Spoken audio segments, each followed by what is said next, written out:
Do you know, yeah, my dad's a strange man. He's a strange man. I get on with him quite well, but he is a strange man. And I have an older sister, and she got married a few years ago. And, you know, it's always a bit of a joke in my family. Are like, oh, fucking Sara Jade. She's fucking, what's she? She's fucking lesbian or something, her, isn't she?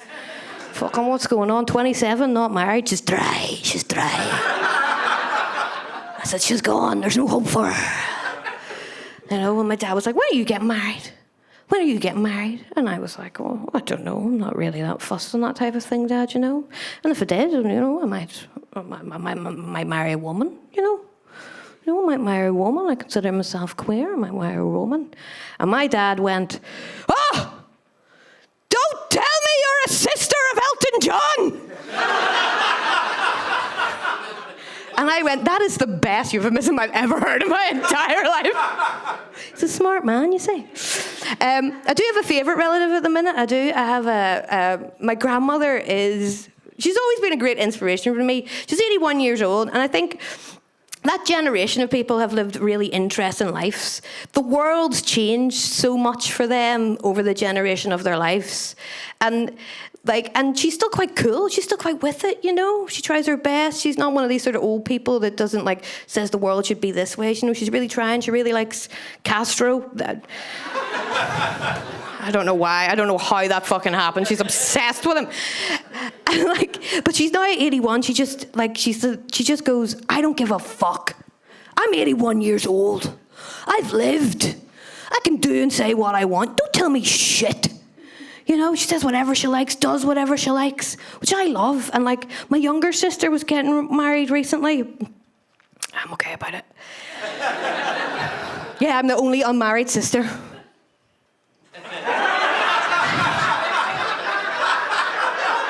Take your fucking opportunities while you can, you know what I mean? Public display, I'll get in there somewhere. And she was getting in the wedding dress on in the changing room, and I was getting the bridesmaid's dress on, and we're getting, oh fuck, what are you looking at? Why are you looking? Oh, come on. We come out, my mum and granny's sitting there, and we're like, and my granny goes, oh, you two used to be so slim. I'd fire you out, can't you? I said, no, she's wild. We were having lunch one weekend, just sitting in the house having a bit of lunch, Sunday afternoon, and the dog went to the toilet in the garden. You know how grannies be, they fuss a wee bit, and she was like, oh, the dog's gone to the toilet, I need to pick it up. And my mother turned around her and went, don't worry about it, Mum. We'll have the lunch, we'll get it afterwards, no panic. And my grandmother, 81 years old, turned around to her only daughter and said, do you know what it is, Siobhan? Go and fuck yourself.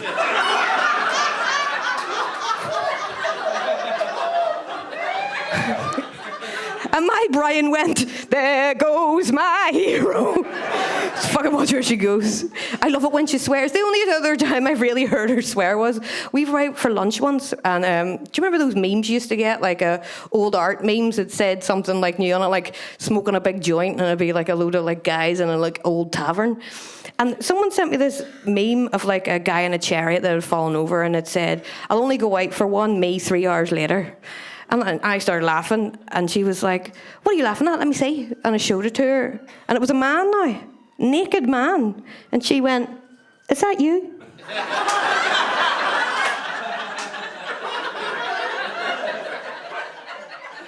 Get a dig in anyway. And I went, no, it's a man. There's a penis there. And she went, how the fuck would I know? I haven't seen one in years. Jesus, family. Fucking hell. You know? No, I don't want to be too big on my family. They're interesting characters, and all families have their problems. We've all got our problems. All families. Look at that there royal family. Ooh, look at that there. I mean, like I said, I'm not really on either side of the fence. I'm definitely not a royalist, but I'm not an anti-royalist. This is how I think about the royal family. Brits, that's your problem. That's got fuck all to do with me. I don't. Do you know what I mean? I don't care about that. But to be fair, I do think the royal family are actually, they're quite a good representation of the Great British family. The dad might have killed his first wife.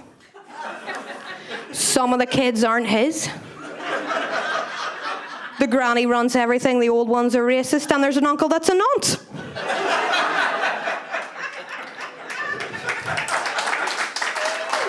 Isn't that just everybody's fucking family? Mine anyway. Yeah, and like, sorry, having a wee swell there. Like, I don't like to talk about my mum much because I'm terrified she'll get wind of it. No. Swear to fucking Christ. Like, and no, because she is a big inspiration in my life. My mother, you know, she's worked very hard and everything, and she inspires me to get my shit together. You know? And I feel bad for my mum, like, having me as a child, because my mum's a very intelligent woman, very academic, like, she's got a degree in environmental science, and I am a dud. I am fairly dyslexic and stuff, and like, genuinely, you know, you might have heard about us. You may not have met some of us. You know, you've people will threaten you could become one of us when you were younger, but I am genuinely someone that was held back a year in school. Woo! Yeah, I was held back a year in school. You don't think they'll do it, but if you're dumb enough, they fucking will. Yeah, and like, the only reason they let me move forward is because I stopped fitting in chairs.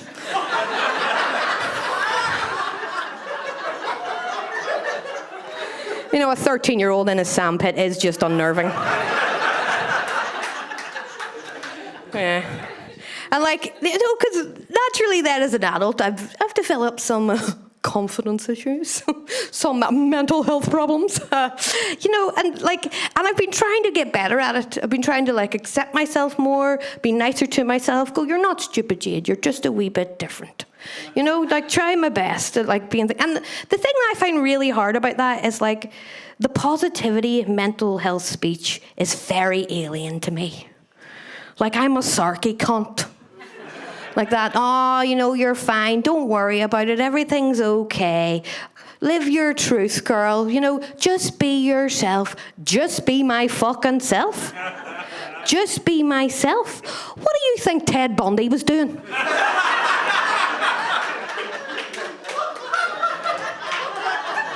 Some of us have to keep a fucking lid on it, you know what I mean? I take medication so I'm not myself. For your benefit. You know.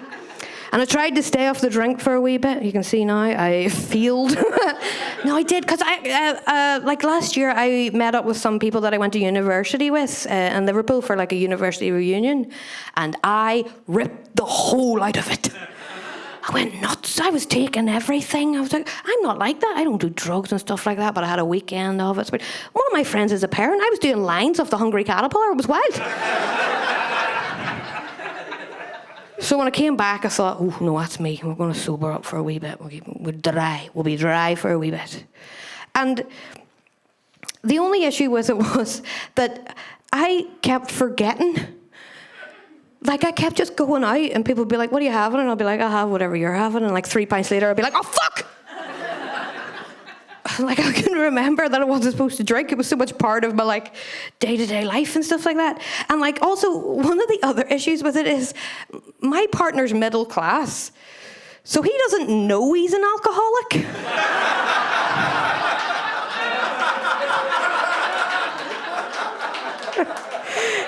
He's just like, at a hard day at the office, open the Shadow Neuf de Pape. Oh, God. I thought maybe I'll get spiritual and stuff like that. I've got religious friends, my partner's religious. I'm not anti-religion at all.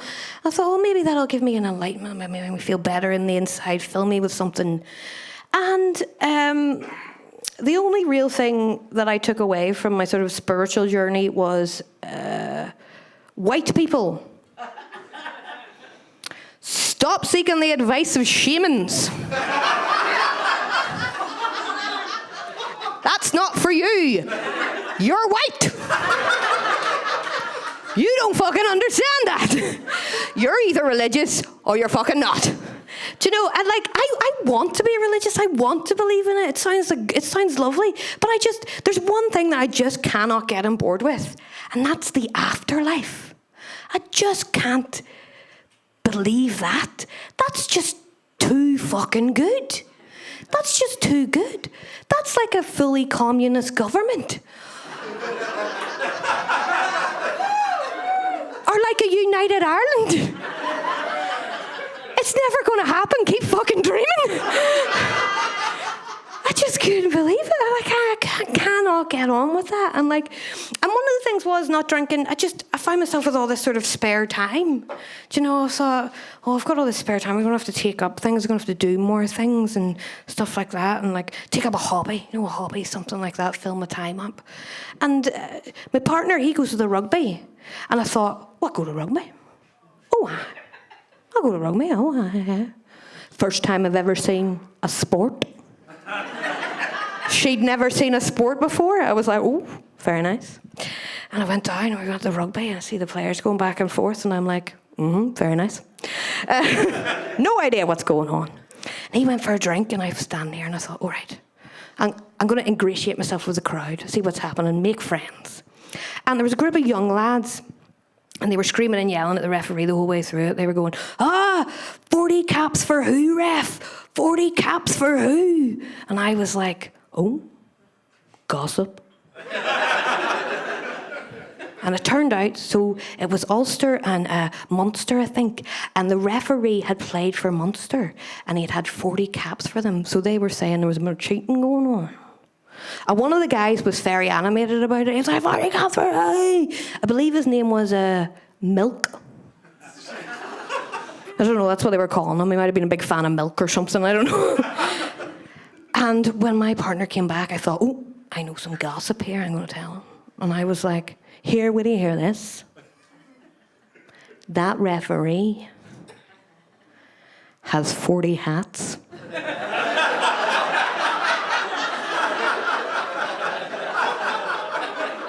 He was all like, you've made a real dick of yourself here. And I couldn't find a hobby I was into, really. One of the strangest sort of, and I think Northern Ireland, I think we're quite good when I was looking at things. We're quite good for wee groups and hobby groups and associations and societies and stuff. We've got loads of those things. I think it might be an offshoot of a paramilitary culture. We've all needed to find something to fucking do with ourselves.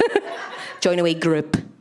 And one of the strangest ones I ever seen was on TV, and it was this guy was on being interviewed from the Taka Booty Appreciation Society. Does anybody know who Taka Booty is? Taka Booty, yeah. Up Taka Booty. Taka Booty's the mummy in the Ulster Museum. She's an appreciation society. I was going, what the fuck do they do? Do they sacrifice shit to her or something? What's happening in there? And it turned out they'd raised a lot of money to have her get a scan in the hospital. The NHS isn't in trouble or anything, guys. It's grand. She's dead.